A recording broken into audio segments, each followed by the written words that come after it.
I met Perrin the following, it has to be 1945, that the war is coming to an end, and there's going to be expansion of all public health programs. He was thinking of his good relation with Roosevelt. And venereal diseases was the center of it. And I remember they mentioned tuberculosis. Could you just elaborate a little? You mentioned earlier about the parents' thoughts that venereal disease shouldn't be just, quote, a social disease, disguising that. It had to come out in the open. Right. And Perrin was the first to put that in the press after he assumed office in, I dare say, 1935, or it may have been earlier.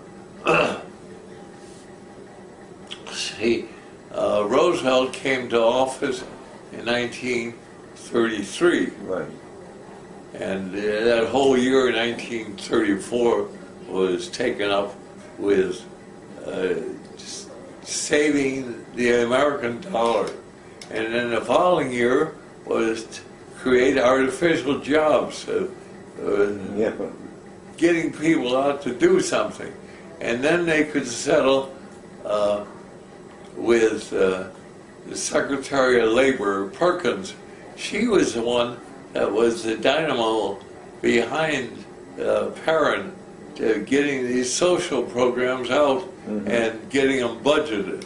And she, if anybody deserves keeping Social Security in front of the new Surgeon General, it was Perkins.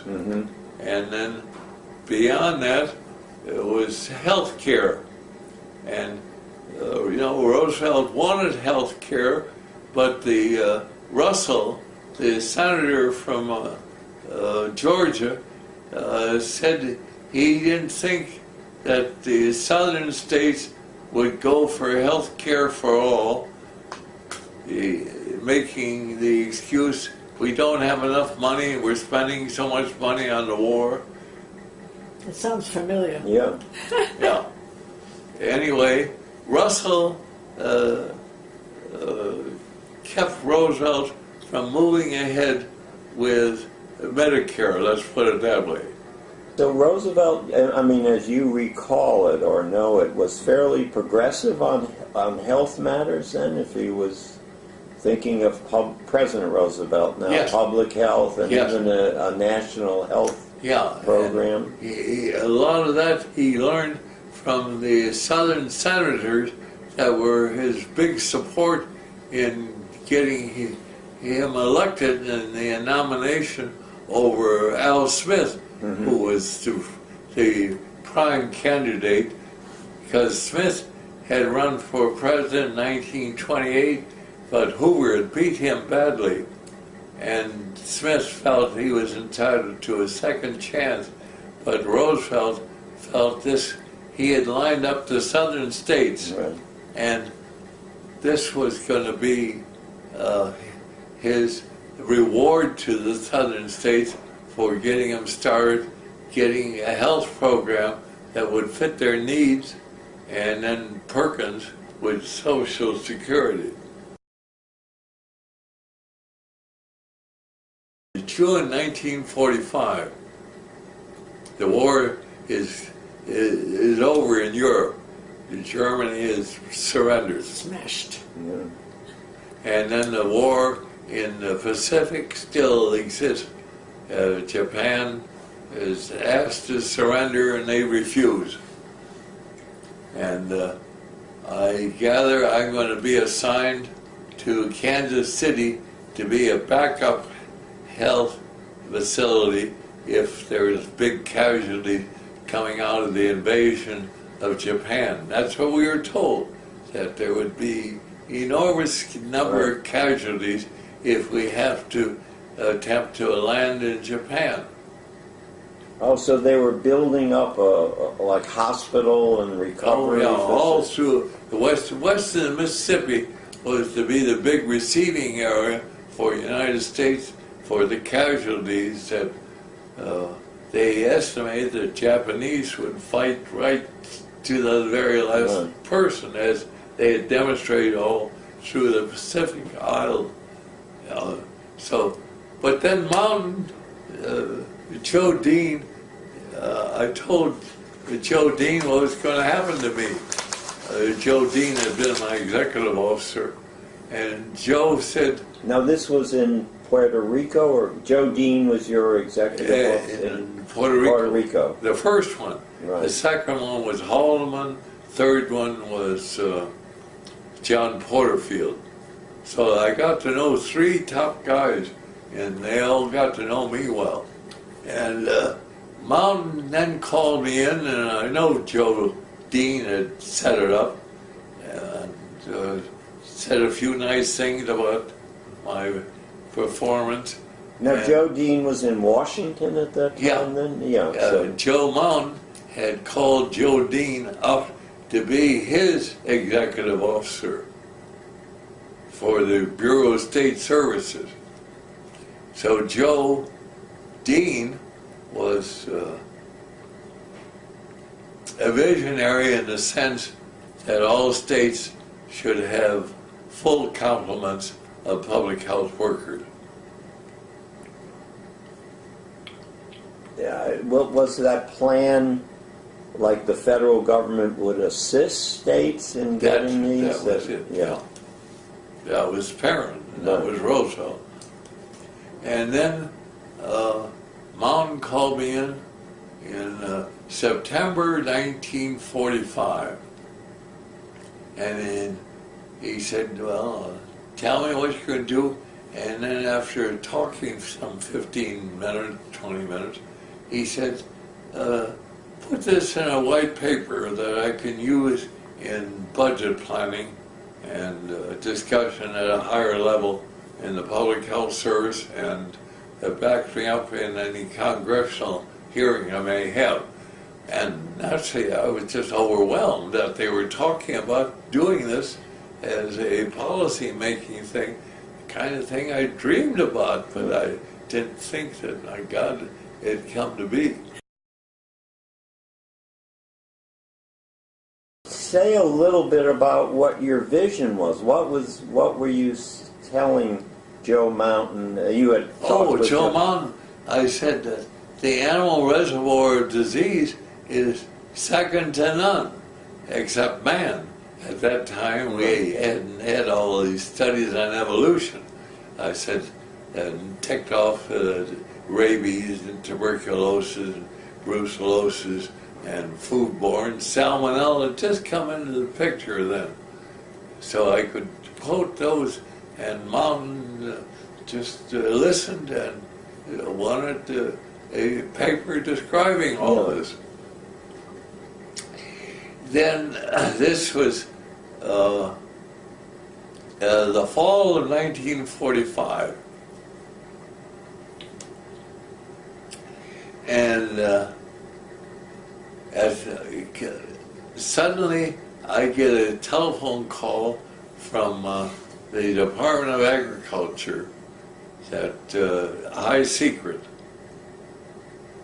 Oh, I guess they had announced that I was going to be a head of veterinary public health. Mountain had asked me, he said, what are you going to call yourself, after he read my report?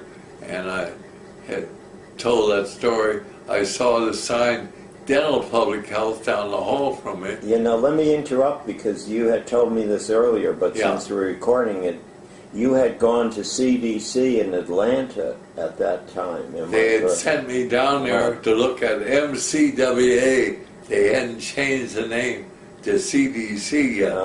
And they said, well, Mark Hollis had said, well, he's an engineer, and he said, there's a good place for you here. And that was like November. And MC, what did that stand for before? Malaria control in war areas. That was set up by Louis Williams. And it really blossomed after the war. Then The mountain saved it, because ordinarily they would scrub the budget and eliminated it and brought it all back to Washington.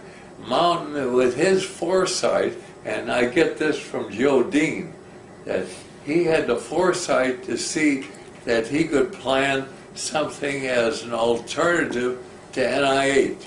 NIH wanted to be a research center. They didn't want to be a service center.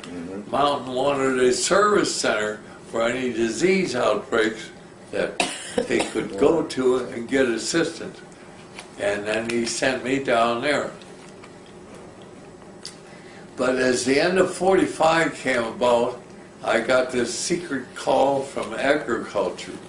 And as I said, my title had appeared that I was going to be the CVO, Chief Veterinary Officer. And that's what the only reason I can say that they called me. And they said, could I keep in mind to backstop them if I had any Spanish-speaking veterinarians? And I had one, the name of Aurelia Malaga Alba. He was an Indian Peruvian. And he was out at NIH with He me. was full Indian. It was supposed to be working on brucellosis. And then I kind of forgot that I had this liaison with agriculture. I had kept them well informed of everything I was doing. I didn't want to stumble. And sometime after the first year, maybe April, Mountain called me in one day, and he said, we got this call from down on the border, Texas and Mexico, that this FMD, or foot and mouth disease, is spreading, and is this a public health problem? He's asking me. And I said, well, it's a matter of how you interpret data, because I admitted my business earlier when I was in school to read the outbreak that occurred in the United States in 1914, when it appeared in Indiana, just south of the Michigan border, and then spread all over the United States and caused a hell of a lot of disruption. And in that outbreak, there had been human cases among the veterinarians attending, and these were treated by people at Johns Hopkins and written up in their journal of dermatology. So I could refer him to that. And he said, I wasn't there. Mountain said something to the effect, do you know anything about this? We asked everybody around the service. Nobody seems to know. Why don't you go down to Mexico and find out what's going on and tell me?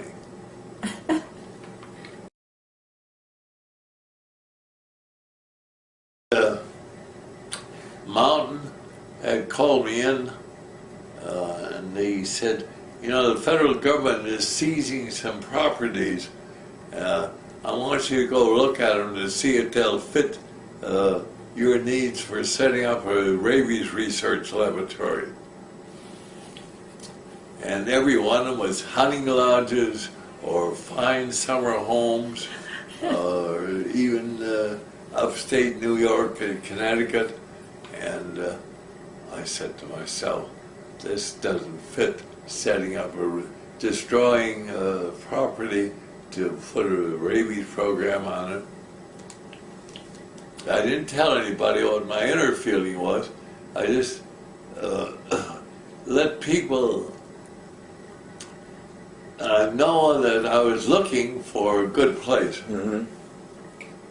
And my good fortune was I ran into Harold Johnson of the Rockefeller Foundation at a meeting in Washington or New York. It's hard for me to remember. And I was telling Harold, who had a great reputation as a rabies researcher, he'd been doing this for the Rockefeller Foundation for the late 30s, say from 35 to 45. And he was doing this under another medical officer, Charles Webster. I think it was Charles Webster, a high-ranking man that was well respected in the Rockefeller research area. And Harold says to me, they're going to be closing the rabies laboratory at Montgomery, Alabama. And that was the first I had heard that was being dismantled, and I'd heard vaguely about the Rockefeller laboratory, but didn't know much about it. And Harold and I had been standing in the hall at this meeting for some 15 minutes maybe, talking about it, and he said, Harold at that time was using a cane. He was recovering from what they call bat rabies, that he had a bite. A lot of people always questioned, was that so? I always believed him, oh, it was so, that he was recovering. And we sat down and talked for another half hour, and he said, if you want this, I'll recommend to the Rockefeller people in New York, or through my channel, that the Public Health Service, CDC, is interested in creating a rabies laboratory and carrying our work forward. And I said, Harold, that'd be the greatest blessing I ever could have. Right. So I went back and told Mark Hollis this, who was then head of CDC. And Mark said, good Lord, you move fast.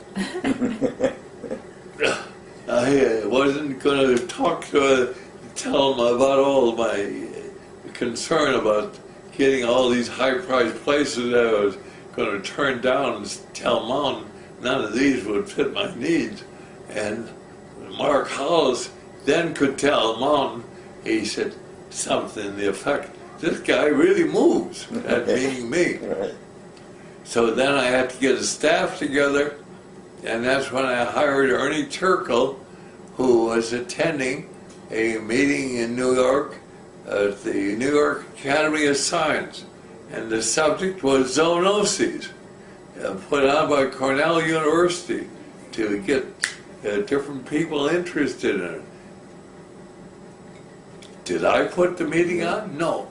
But a lot of people were giving me credit and saying, gosh, this is great that you promoted this idea so fast. And I was not being complimented by everybody, but some people said, gosh, you're doing things. And Mountain and Joe Dean and Mark Hollis, suddenly I had a laboratory and I had something to do. And it was working. I was struck by that story because the theme throughout this was how, while opportunities almost came up by chance, Yes. you were But he innately grabbed it. clever enough, right, to seize these opportunities. And you, for all those near misses you've described about your career and developing the career. He caught it right there. Right, that you did put it all together at the right time and with the right place. Exactly. I somehow Mountain arranged for me to speak at the Surgeon General's conference, where all the high-ranking officers were, including Eugene Dyer, the head of NIH, and anybody that could shoot me down. Now, when was this, Jim? When was this? Oh, it must have been like April 1946. Uh-huh. I got this, it's hard to say, I have the Rockefeller Laboratory in hand. I don't think I did yet. I don't think that was culminated until June, a couple months later.